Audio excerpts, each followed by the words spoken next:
मेरे प्यारे कृष्ण भक्तों, आप सभी को जय श्री कृष्णा।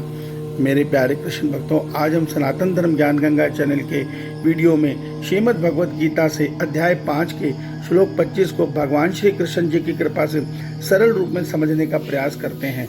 जय श्री कृष्णा।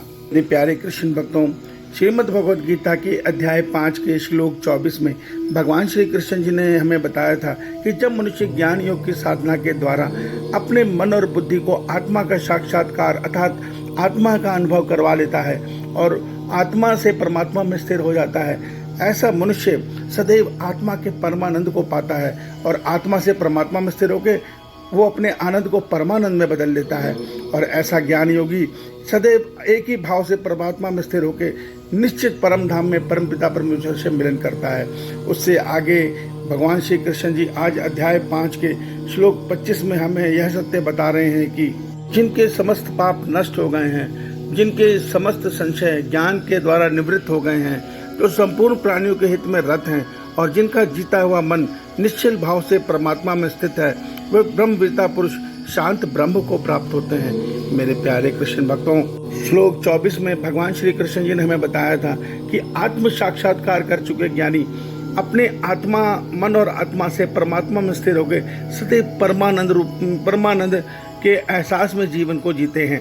उससे आगे भगवान उनके योगियों के विषय में बता रहे हैं कि ऐसे योगियों के समस्त पाप परमात्मा के साथ एक ही भाव होने के कारण, उनके मन और तीनों गुणों से मुक्त होकर परमात्मा में स्थिर होने के कारण समस्त पाप उनके नष्ट हो जाते हैं। और जो उन्होंने आत्मा का ज्ञान पाया है अर्थात तत्व ज्ञान पाया है, उस ज्ञान के प्रकाश से संसार के प्रति जो उनके मन में संशय थे वो सारे खत्म हो जाते हैं।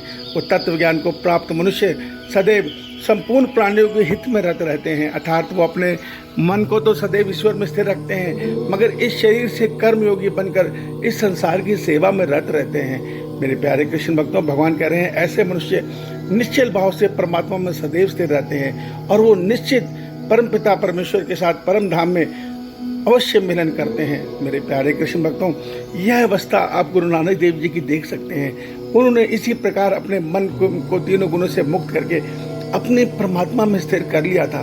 वो सदैव परमात्मा के परमानंद में स्थिर रहते थे मगर उसके बावजूद भी वो अपने शरीर से सदैव इस भारतवर्ष में संपूर्ण जगह घूम घूम कर परमात्मा के सत्य ज्ञान का प्रचार करते थे। वो सबको यही सत्य बताते थे कि परमात्मा एक है और उनकी सेवा करनी है तो पहले उनके संसार की सेवा करो। वास्तव में परमात्मा के संसार की सेवा ही परमात्मा की सेवा है। आज हम परमात्मा के मूर्ति रूप में पूजा करते हैं मगर हम ये सत्य नहीं जानते कि वो परमात्मा ही हमारी रात दिन सेवा कर रहे हैं। क्यों? वो वायु बनकर हमें जीवन दे रहे हैं, वो सूर्य रूप में तप कर हमें जीवन दे रहे हैं, वो धरती की उर्वरक शक्ति बन के हमें जीवन दे रहे हैं, वो जल बनकर हमें जीवन दे रहे हैं। तो नानक देव जी हमें यही शिक्षा दे के गए कि इस संसार की सेवा परमात्मा की सेवा है और उस एक परमपिता परमेश्वर में मन को स्थिर करके संसार की सेवा किए जाओ, निश्चित परमात्मा को पालोगे।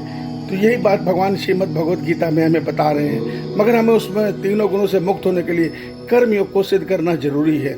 ईश्वर आप सबका कल्याण करें। आपका दिन शुभ हो। जय श्री कृष्णा।